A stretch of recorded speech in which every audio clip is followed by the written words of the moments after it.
Hello and welcome back. Now I want to show you how the take profit target was hit.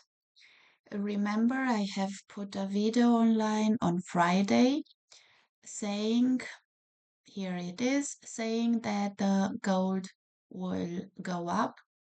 The gold was staying in a range and was at the end of a pennant.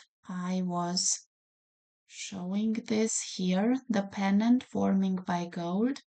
And when gold went out of this pennant, I was talking about this in the video on Friday. I said the price would go up and I calculated a minimum take profit target of 314 points. And the target was hit in the morning. Here you see I had put the signal here, and my target was hit here. Of course, now the gold price advanced, but we'll see further.